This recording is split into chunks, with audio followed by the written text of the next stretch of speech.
The aftermath of the horrifying mass shooting in Lewiston, Maine, the search for the perpetrator, now known to be an individual by the name of Robert Card, is on. And before we begin our discussion, let's take a look at all the information available on this particular person. I'm going to go to the big screen and try to tell you who this guy is. And of course, he's a trained firearms instructor. That also explains a lot in terms of his skills in using a semi-automatic firearm. He's believed to be a U.S. Army Reserve in the past, studied at the University of Maine between 2001 and 2004, and he is still at large. There were reports that came in the middle that he has been apprehended, but those were obviously rumors. Schools in this particular part of Maine, in Lewiston, have been shut for the day, and people have been advised to stay at home because this man is armed and dangerous. Well, he also reported a mental health issue recently, which should have been a red flag with the authorities to keep an eye on him. He also said that he was hearing voices and threats to shoot up the National Guard base in Saco, place in the state of Maine. All of these were perhaps ignored, and if action was taken at the right time, a number of lives would have been saved. The police have found his white Subaru car in Lisbon, which is 8 miles from Lewiston. Lewiston is, of course, that place in which this shooting took place. He's injured somewhere close to 50-60 people. He's killed 22 people. He barged into a bowling alley and started shooting indiscriminately. So this is the information that we have on Robert Card as of now. In fact, the President of the United States, Joe Biden, is also in the Situation Room trying to ascertain what really is going on and what kind of a precaution needs to be taken.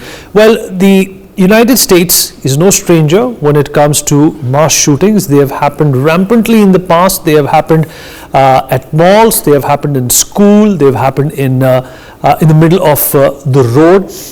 It's the gun law that a number of lawmakers believe that needs to be changed and tweaked in order for people to not be able to obtain at least semi-automatic weapons such as the AR-15.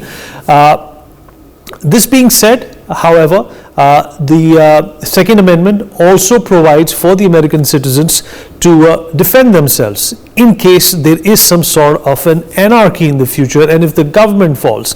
That is supposed to be a reserve form of representation of a democracy if the government fails to protect its own citizen. But so far, nothing like this has happened in the United States. They've been free over 250 years. It's the gun laws which have made life very difficult for a number of people in different parts of the country of the United States. Colonel Shivdan Singh is joining us on the phone line at this point in time to give his take in this successive menace of shooting which keeps getting reported from the Americas. Colonel Shivdan Singh, if you can hear me, thank you for joining us, sir. I can hear you. So what do you make of another case of rampant shooting which has taken place in Maine this time? 22 people are dead, a score of them have been injured, yet the law in America, which provides for citizens to protect themselves by having guns, is not able to do anything for those people who become victims of these very arms and ammunitions. You see, this kind of incidents are taking place in America very often. Sometime in school, the shooting is being done. Sometime in society, this kind of shooting is being done. This shows that American society is going on in which direction. And the law which provides the right to have the personal weapon is also being misused. So, if you have to rule a country, and if you want that every citizen should enjoy the freedom of his own rights and everything, and security also, then certain restrictions have to be imposed. This kind of allowing weapon to everybody, and this time allowing the society getting degenerated, society not being reorganized, and this is all side effects of social disorder taking place in America. Different kind of thought processes are there. The people from all kind of the countries reach America, and they carry their own thought process, and they are spoiling the thought process of Americans also.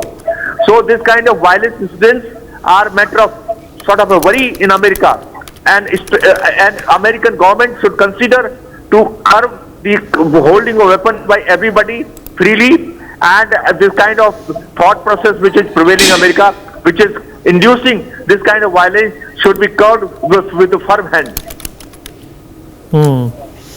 Colonel Singh, what do you think that Joe Biden can do at this point in time? In fact, a number of presidents in the past have shown concern over the way guns are procured and used in the United States, but not much has been done about it. You see, I suggest that after hearing these kind of incidents, American Congress session should be called emergency session, and discussions should be held in the Congress session, and law should be passed to ban this kind of holding of the guns in America. It should be like other countries where every person has to have a license and eligibility is seen whether he can hold a weapon or not. So this kind of free for all is not allowed. Though democracy says that you got right for everything, but this certain rights have to be carved so that others can live peacefully and properly. For more such videos, subscribe to the NewsX YouTube channel, hit the bell icon.